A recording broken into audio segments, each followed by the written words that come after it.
नमस्कार, हमर छत्तीसगढ़ देख रहे हैं आप। आपके साथ मैं हूं ललित प्रजापति। शुरुआत धान खरीदी की खबर से। प्रदेश में आज है धान खरीदी का अंतिम दिन। सरकार ने 110 लाख मीट्रिक टन का लक्ष्य रखा था। अब तक 105 लाख मीट्रिक टन से ज्यादा की धान खरीदी हो चुकी है। 23,39,000 किसान अपना धान बेच चुके हैं। धान खरीदी के एवज में सरकार अब तक 22,000 करोड़ से ज्यादा की राशि का भुगतान भी किसानों को कर चुकी है। मिलर्स ने अब तक 89 लाख मीट्रिक टन धान का उठाव कर लिया है। अंतिम दिन उम्मीद है कि सरकार टारगेट तक पहुंच जाएगी। धान खरीदी के अंतिम दिन किसानों की भीड़ को देखते हुए खरीदी केंद्रों पर बेहतर इंतजाम किए गए हैं।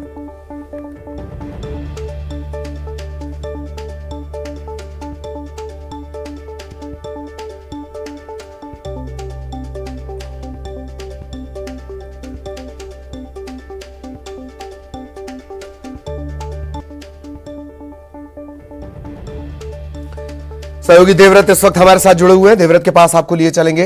देवव्रत, टारगेट अब थोड़ा सा ही दूर है। क्या ये माना जाए कि टारगेट भी पूरा होगा और आज कोई असंतोष, कोई नाराजगी किसानों की तरफ से सामने नहीं आएगी?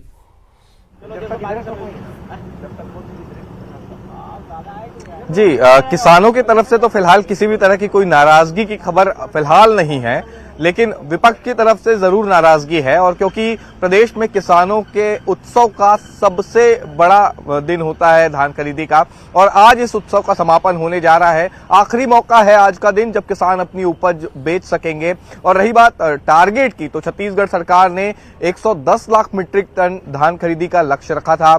107 लाख मीट्रिक टन धान की खरीदी हो चुकी है। तकरीबन जो 23 लाख से ज्यादा किसानों ने अपने धान बेच दिया है।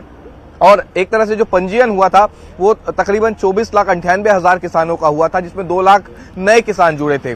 तब ऐसे में आज किसानों के पास अपनी उपज बेचने का आखिरी मौका है। 22,000 करोड़ रुपए का भुगतान भी जो है वो किसानों को कर दिया गया है।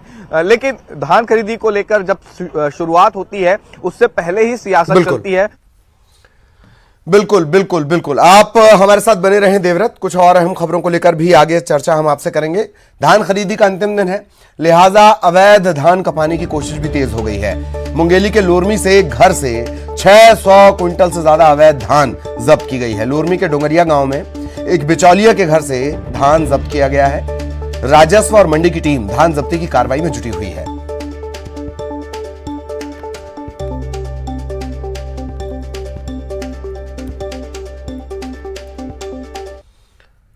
और प्रदेश के बजट को लेकर मुख्यमंत्री भूपेश बघेल आज मंत्रियों के साथ चर्चा करेंगे। जम्मू कश्मीर से लौटने के बाद मुख्यमंत्री बजट को लेकर मंत्रियों के साथ मंथन कर सकते हैं।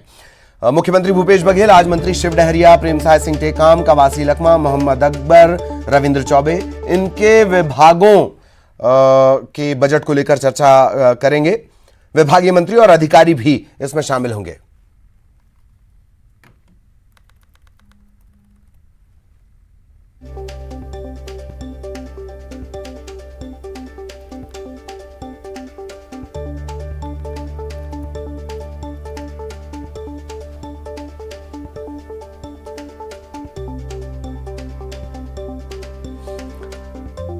और सहयोगी देवव्रत लगातार हमारे साथ बने हुए हैं। देवव्रत, बहुत शॉर्ट में बजट पर मंथन।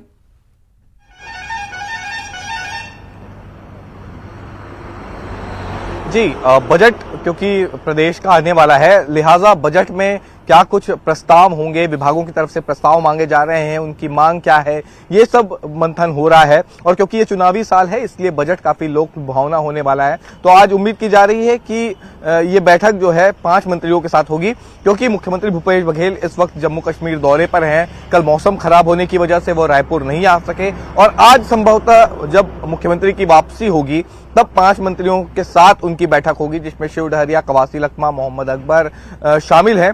और बताया जा रहा है कि सिलसिलेवार पूरी ये चर्चा चल रही है, जिसमें आने वाले साल में क्या कुछ बजट रहेगा। और क्योंकि लोक लुभावना ये बजट हो सकता है, इसलिए विभाग की तरफ से ये भी जानकारी मांगी जा रही है कि आपके विभाग में कितने कर्मचारी हैं और आने वाले दिनों में क्या कुछ हो सकता है। तो कुल मिलाकर के बजट की जो तैयारियां हैं वो जोर शोर से चल ही रही हैं।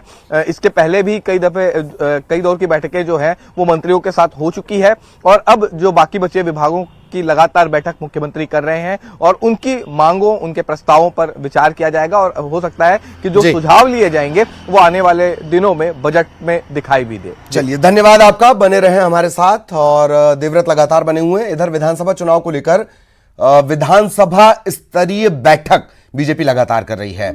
आज राजनांदगांव जिले में बैठक होनी है। बीजेपी जिला कार्यालय में बैठक आयोजित की गई है। कार्यकर्ताओं के साथ पार्टी के क्षेत्रीय संगठन मंत्री अजय जाम्बाल चर्चा करेंगे। मिशन 2023 को लेकर मंथन करेंगे। चुनाव की तैयारियों पर चर्चा होगी। चुनाव जीतने के टिप्स वो कार्यकर्ताओं को देंगे।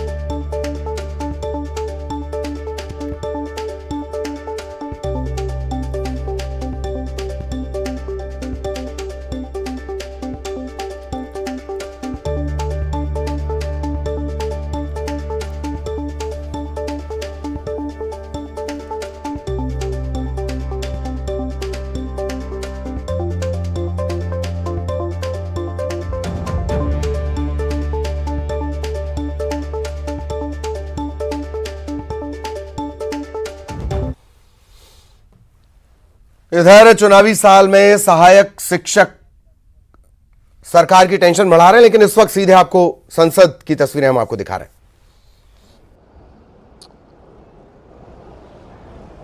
हैं। 2023 का वर्ष आज बजट सत्र का प्रारंभ हो रहा है और प्रारंभ में ही अर्थ जगत के जिनकी आवाज को मान्यता होती है, वैसी आवाज चारों तरफ से सकारात्मक संदेश लेकर के आ रही है। आशा की किरण लेकर आ रही है, उमंग का आगाज लेकर के आ रही है। आज एक महत्वपूर्ण अवसर है।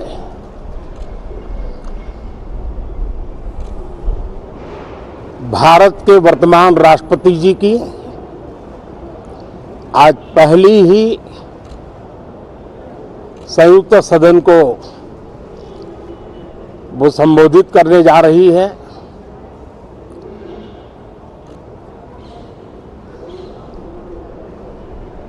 राष्ट्रपति जी का भाषण भारत के संविधान का गौरव है,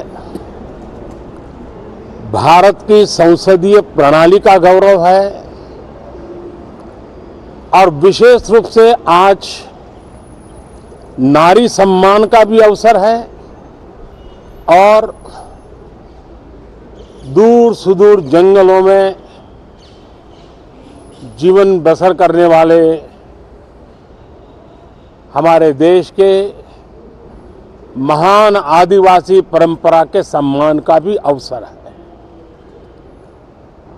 न सिर्फ सांसदों को, लेकिन आज पूरे देश के लिए गौरव का पल है कि भारत के वर्तमान राष्ट्रपति जी का आज पहला उद्बोधन हो रहा है और हमारे संसदीय कार्य में गत 6-7 दशक से जो परंपराएं विकसित हुई हैं, उन परंपराओं में देखा गया है कि अगर कोई भी नया सांसद जब पहली बार सदन में बोलने के लिए खड़ा होता है तो किसी भी दल का क्यों न हो, जो पहली बार बोलता है तो पूरा सदन उनको सम्मानित करता है उनका आत्मविश्वास बढ़े उस प्रकार से एक सानुकूल वातावरण तैयार करता है। एक उज्जवल और उत्तम परंपरा है। आज राष्ट्रपति जी का उद्बोधन भी पहला उद्बोधन है। सभी सांसदों की तरफ से उमंग, उत्साह और ऊर्जा से भरा हुआ आज का ये पल हो, ये हम सबका दायित्व है। मुझे विश्वास है हम सभी सांसद इस कसौटी पर खरे उतरेंगे।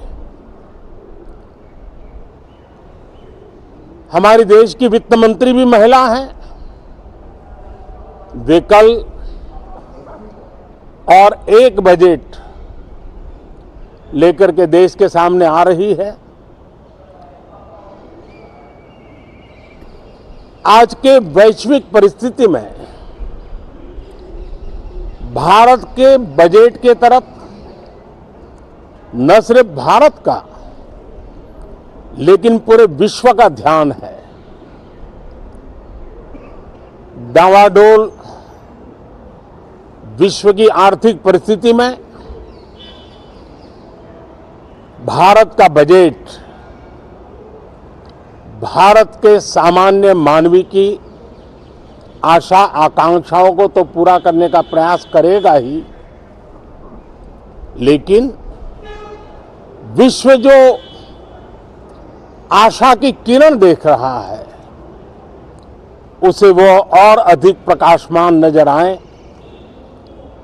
मुझे पूरा भरोसा है निर्मला जी इन अपेक्षाओं को पूर्ण करने के लिए भरपूर प्रयास करेगी। भारतीय जनता पार्टी के नेतृत्व में एनडीए सरकार, उसका एक ही मकसद रहा है, एक ही मोटो रहा है, एक ही लक्ष्य रहा है और हमारी कार्य संस्कृति के केंद्र बिंदु में भी एक ही विचार रहा है, इंडिया फर्स्ट, सिटीजन फर्स्ट। सबसे पहले देश, सबसे पहले देशवासी, उसी भावना को आगे बढ़ाते हुए ये बजट सत्र में भी तकरार भी रहेगी लेकिन तकरीर भी तो होनी चाहिए। और मुझे विश्वास है कि हमारे विपक्ष के सभी साथी बड़ी तैयारी के साथ बहुत बारीकी से अध्ययन करके सदन में अपनी बात रखेंगे। सदन देश के नीति निर्धारण में बहुत ही अच्छी तरह से चर्चा करके अमृत निकालेगा जो देश को काम आएगा। मैं फिर एक बार आप सबका स्वागत करता हूं, बहुत बहुत शुभकामनाएं देता हूं। धन्यवाद।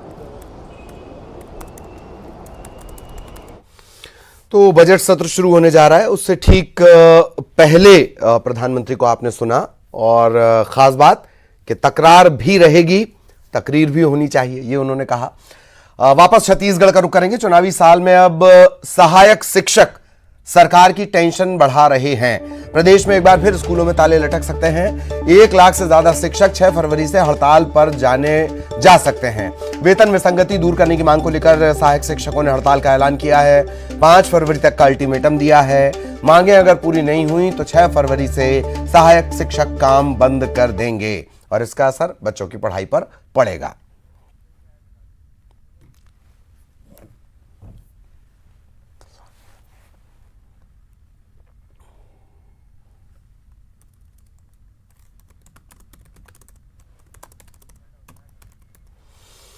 रायपुर के बहुचर्चित सीरियल किलिंग मामले के आरोपी उदयन दास को उम्र कैद की सजा सुनाई गई है। दिल दहला देने वाला यह हत्याकांड था। मध्य प्रदेश और छत्तीसगढ़ से जुड़ा हुआ और उदयन दास दोषी साबित हुआ। लंबा ट्रायल चला, आजीवन कारावास सुनाया गया। मध्य प्रदेश और छत्तीसगढ़ का अपने तरह का सीरियल किलिंग का ये पहला मामला था। सनसनीखेज मामला था। उदयन व्यास को हत्या और साक्ष्य छिपाने की धाराओं के तहत उम्र कैद और जुर्माना सुनाया गया है। 2010 में अपने पिता बीके दास, मां इंद्राणी दास की हत्या इसने की पैसे के लालच में। अपने ही मकान के आंगन में उनकी लाश भी दफना दी। रायपुर के डीडी नगर थाना पुलिस को पश्चिम बंगाल पुलिस के जरिए 7 साल बाद जानकारी मिली, 7 साल बाद, और वो भी तब पता चला था जब इसकी जो उदयन की गर्लफ्रेंड थी वो गायब हो गई। वो एक अलग मामला है।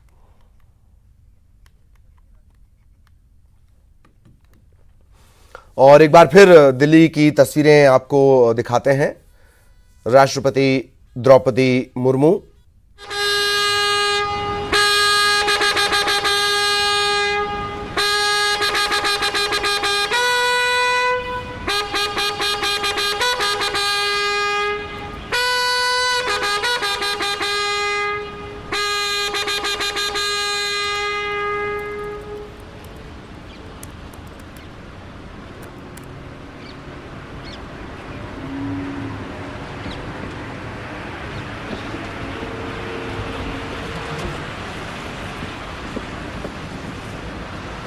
कुछ ही समय के उपरांत राष्ट्रपति महोदय की कारों का काफिला संसद की ओर प्रस्थान करेगा। सबसे आगे जिसमें प्रेसिडेंट बॉडीगार्ड की टुकड़ी, राष्ट्रपति महोदया की लिमोजिन जो कि देश की सबसे सुरक्षित कारों में, सबसे सुरक्षित वाहनों में जिसे गिना जाता है, उसके आगे और पीछे प्रेसिडेंट बॉडीगार्ड की टुकड़ी तैनात रहेगी। राष्ट्रपति अनुरक्षक बनेंगे सेक्शन बाय गो कदम कदम।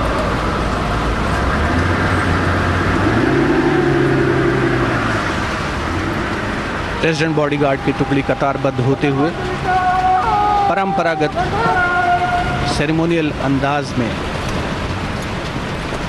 राष्ट्रपति भवन से विजय चौक तक का रास्ता। तो लगातार नजर बनी हुई है और इस बुलेटिन में इतना ही।